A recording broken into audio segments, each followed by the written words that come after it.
Bank किंवा पतसंस्था म्हणजे सर्वसामान्यांच्या आयुष्यभराच्या कष्टाची कमाई सुरक्षित ठेवण्याचं ठिकाण मानलं जातं।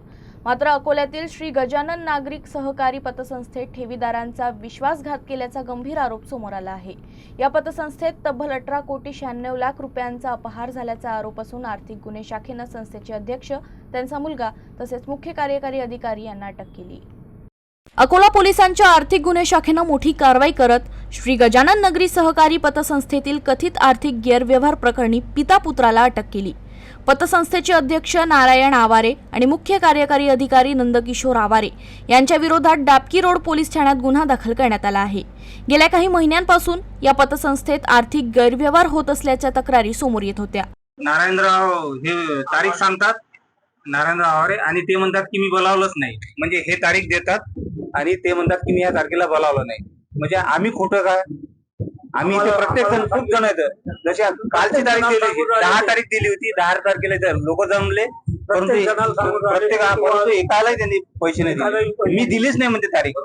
एप्रिल महिन्यापासूनच ठेवीदारांना त्यांच्या ठेवी परत मिळणं बंद झाले होते। त्यामुळे हजारो ठेवीदारांमध्ये संतापाचं वातावरण निर्माण झालं होतं।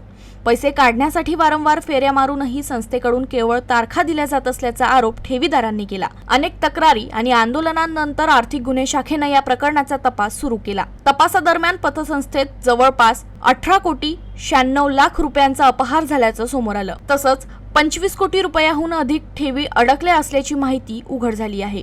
या पतसंस्थेत नोकरदार, पेन्शनर, कामगार तसेच घरकाम करणाऱ्या महिलांसह सुमारे 2,500 ठेवीदारांचे पैसे गुंतले आहेत। ठेवीदारांचा पैसा इतरत्र गुंतवण्यात आला असल्याचा आरोप असून अकोला शहरासह इतर जिल्ह्यांमध्ये जमीन खरेदी केल्याची बाबही पोलीस तपासात समोर आली। अखेर नागरिकांच्या वाढत्या रोषानंतर पोलिसांनी कारवाई करत अध्यक्ष आणि मुख्य कार्यकारी अधिकाऱ्याला अटक केली।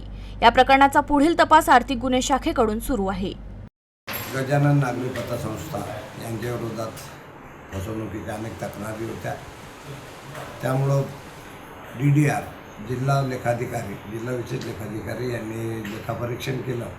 त्यामध्ये एकूण 18 करोड 76 लाख रुपयाचा यांनी अफरातफर केली अशी फिर्याद दिली। त्यावरून पोलीस स्टेशन डाबकी रोड येथे गुन्हा दाखल करण्यात आलेला आहे।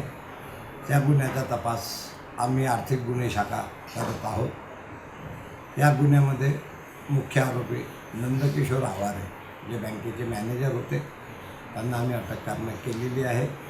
त्यांच्या वडिलांची तब्येत ठीक नसल्यामुळे त्यांनी हॉस्पिटलला ॲडमिट झाले, त्यामुळे त्यांना अटक करण्यात आलेली नाही आहे। उर्वरित आरोपींना अटक करण्याची तजवीज ठेवण्यात आलेली आहे। तपास सुरू आहे। आमच्याजवळचा निधी संपला, त्यामुळे अडचण आली। त्यांना त्रास होऊन आला हे आम्ही कबूल करतो, पण निधी जमा करण्याचे आमचे प्रयत्न सुरू आहेत। त्यासाठी आमच्या वैयक्तिक प्रॉपर्टी विक्रीस काढल्या, वसुलीचे प्रयत्न सुरू आहेत आणि DDR साहेबांनी आदेश दिल्याप्रमाणे आम्हाला 10,000च्या वर बंदी घातली त्यांनी। त्यामुळे प्रत्येकाला आम्ही 10,000 चेक देत आहोत।